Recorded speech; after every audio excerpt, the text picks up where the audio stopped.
Is everybody here employees? A sense of fear grips this tight-knit community. Ladies, bring your paperwork up here. Show your ass! After ICE raided this meatpacking plant in Omaha, Nebraska. The looks on everybody's faces, it was just scared, crying.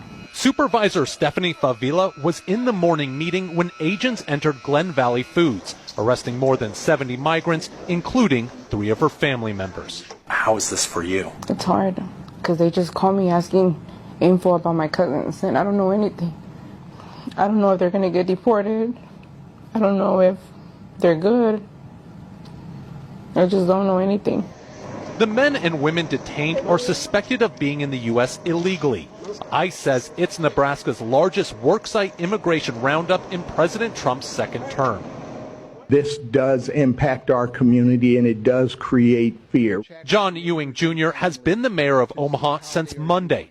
He says he doesn't support workplace raids. We want to ensure that people are treated fairly and that they have due process in the course of these things. The raids have sparked protests in Omaha. Supporters say those arrested were hardworking people, not criminals. Immigrant law firm Sierra is helping to find those taken. Eric Omar is the executive director. When 100 people are ripped out of the community, it sows chaos, it stokes fear, businesses shut down, people stop going to work. ICE raided a Nebraska meat plant yesterday, despite the company claiming it followed protocols and used government-approved tech to verify workers' immigration status. Here's what we know. At around 9 a.m., immigration authorities conducted a raid at Glen Valley Foods in Omaha, Nebraska. They apprehended about 75 to 80 people.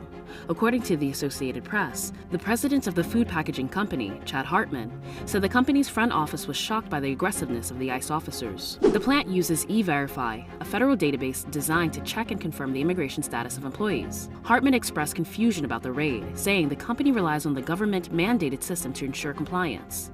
When he asked ICE officers why they were being targeted, he was told the E-Verify system was broken, according to the Associated Press. He told them, "This is your system, run by the government, and you're raiding me because your system is broken?" Immigration officials notified the Omaha Police Department in advance, but the company said it was not warned ahead of time. According to Hartman, ICE agents identified about 110 individuals suspected of working with false documentation.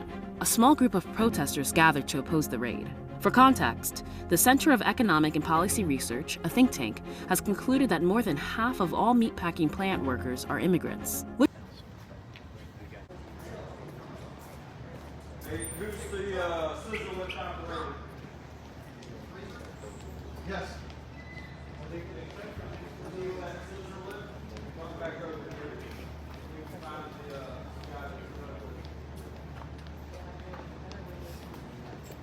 Hi guys, welcome back to my channel. In today's video, we need to talk about something that's not getting enough attention. Nebraska is struggling, and we are not just talking about small issues. We are talking about economic damage, worker shortages, and the ripple effect of 2 major policies, the trade war with China and the deportation of immigrants. And here is the twist. Nebraska largely voted for DT. So now we are seeing a real case of cause and effect, where the very policies voters supported for are now hurting their own communities. Let's break this down. If you're coming across this channel for the first time, my name is Musmiri. Kindly consider subscribing, give this video a thumbs up, and let me know your thoughts in the comment section below. Before we get to the video, let me play a few clips on the scene, and I'll be back with my commentary. All credit goes to the original creators of these videos. Boy, Nebraska's got themselves in quite a mess, don't they? It was a while back that a lot of them were talking about losing their ranches and their farms. There was even a family that said they had a 300-year-old ranch that they were going to lose. I thought 300 years old. I wonder what the Native Americans think about that. However, they've voted strongly for President Donald Trump, and now a lot of them can't even keep workers on their ranches and farms to keep things going. And now you have people going straight into the businesses and rounding people up there. Omaha, well, I guess sometimes you have to learn the hard way. It's not always about, well, that is for some. Anyways, have a great day, Nebraska. Have the day you deserve. Bye. Hey, Nebraska, do you need a tissue for your issues? Hey, Nebraska, save the drama for your mama. What happened, Nebraska? Did voting for Trump ruin your economy? Oh, that's weird. That's so weird. It's kind of like we told you so, right? Oh, I love this. I like to stick it in your face and rub it in. It's kind of like, when Trump was telling everybody he was going to come after the undocumented people in this country that were working hard and deport them, that they would kind of move to a state they felt safe in. And apparently, Nebraska wasn't one of them. They packed up their stuff and they headed on out to a state that would welcome them with open arms. So now you're going bankrupt. And as somebody that lives in a blue state, I could give a shit less. Boo-hoo. Oh, and I can't wait for the hated comments.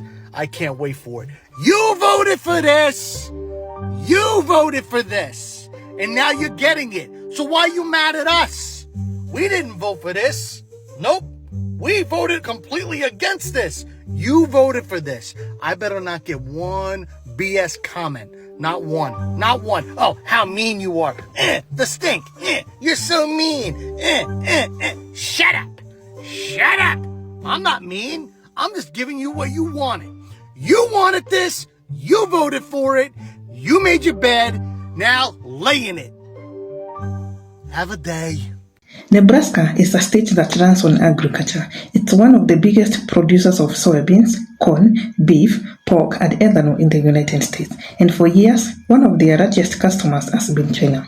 But once DT launched a trade war with China, everything changed. China fired back with its own tariffs, especially targeting U.S. agricultural goods. That meant farmers in Nebraska who used to sell tons of soybeans and before to China suddenly had no buyers. Prices dropped, exports slowed down, farms started losing money fast. At one point, exports from Nebraska to China fell more than 70% for some key crops. Farmers who had already planted their fields with expectations of strong sales were left holding the bag. Imagine spending thousands to prepare your land and plant crops, only to find out that no one is buying because of a political fight you didn't ask for. But here's the thing, many of these farmers fought for DT. They believed the trade war would bring jobs back or punish China. But instead, they got punished. And to make things worse, and the state didn't get enough federal help to help make up for the losses. So now, many farms are barely hanging on. Some are shifting from soybeans to corn just to avoid another bad season. But that's not a fix, that's survival. And now, let's talk about the deportation of immigrants. Nebraska, like many other Midwestern states, relies heavily on immigrant labor, especially in meat packing, plants, and agriculture. These jobs are tough. They involve long hours, physical work, and low pay, and many Americans don't want them. That's why immigrants, many undocumented, have filled these roles for decades. But in 2025, under DT's new immigration crackdown, ICE started raiding meat packing plants and farms in Nebraska. One major raid in Omaha led to over 70 workers being detained in a single day. Suddenly, the plant had only 30% of its staff left, and production dropped by more than half. That's not just bad for the company, it's bad for the entire supply chain. Less meat is processed, fewer deliveries are made, and prices start to rise. And it doesn't stop there. When immigrants are afraid of being detained, they don't show up to work, they don't go to the doctor, they don't take their kids to school. Fear spreads and productivity drops. It's a domino effect that hurts the whole community. This is a reminder that political decisions have a real-life consequence. It's easy to get caught up in slogans and speeches, but the truth always comes out. DT's tough stance on immigration was never just about criminals or open borders. It was about limiting who gets to belong in America, even if they are doing everything right. Farmers and business owners are now speaking out, saying that they can't find enough workers. But here's the irony. These same people often supported the policies that are now taking those workers away. So on one side, Nebraska is losing money because it can't export its products, and on the other side, it can't even harvest, process, or deliver those products properly because the labor force is shrinking due to deportation.